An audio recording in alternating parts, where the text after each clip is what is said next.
Assalamualaikum warahmatullahi wabarakatuh. Kali ini kita akan membahas cara kerja motor matic, yaitu motor matic pada Honda ataupun Yamaha. Pada prinsipnya kedua motor itu cara kerjanya sama, hanya mungkin ukuran dan bentuknya yang berbeda. Kalau ukuran misalnya 125 cc sama 150 itu juga ukurannya pasti berbeda dan kekuatannya juga berbeda.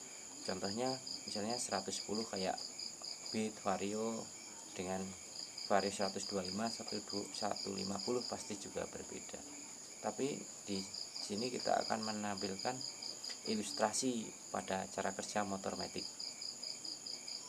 Mari kita simak bersama-sama. Yang pertama adalah primary shift, yang kedua adalah secondary shift, dan yang ketiga adalah V-belt.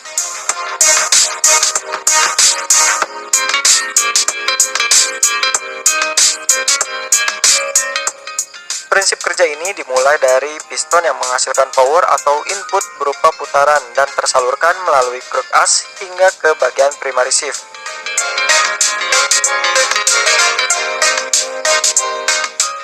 Di mana puli ini juga berhubungan langsung dengan secondary shift atau kelompok puli belakang melalui sabuk CVT atau yang disebut dengan V-belt dan berakhir menjadi output pada roda kendaraan.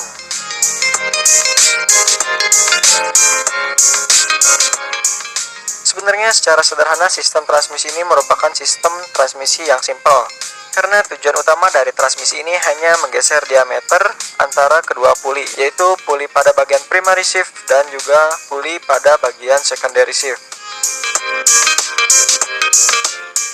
Di mana pada putaran tinggi diameter puli depan akan membesar hingga ke batas maksimal dan diameter belakang akan mengecil.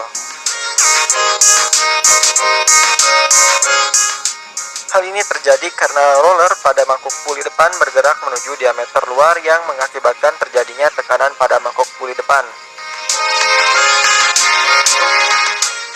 Dan semakin tinggi putaran mesin, maka semakin besar daya sentrifugal yang dihasilkan oleh roller, mengakibatkan mangkuk puli semakin tertekan dan semakin menggeser V-belt ke arah diameter luar. Pergeseran diameter V-belt tersebut menghasilkan putaran yang semakin cepat dan tentunya tersalurkan ke bagian secondary shift atau puli belakang. Tidak hanya sampai di sana, pergeseran V-belt pada puli depan atau primary shift memberikan daya tarik yang memaksa V-belt bergerak ke arah diameter dalam puli belakang atau secondary shift, dan hal tersebut menghasilkan tekanan pada spring puli belakang.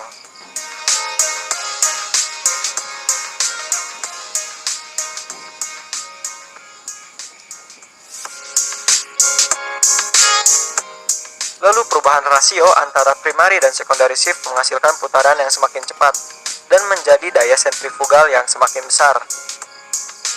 Lalu daya sentrifugal ini mendorong clutch ke arah luar yang mengakibatkan gesekan dan menggerakkan clutch housing. Lalu putaran tersebut disalurkan lagi melalui as hingga ke roda kendaraan. Untuk kalian yang belum paham fungsi spring pada puli belakang, fungsi spring ini adalah saat kendaraan mengurangi kecepatan hingga berhenti. Yang terjadi adalah daya sentrifugal pada roller semakin lemah. Lalu spring pada puli belakang ini bertugas menekan puli dan menggeser V-belt ke posisi semula.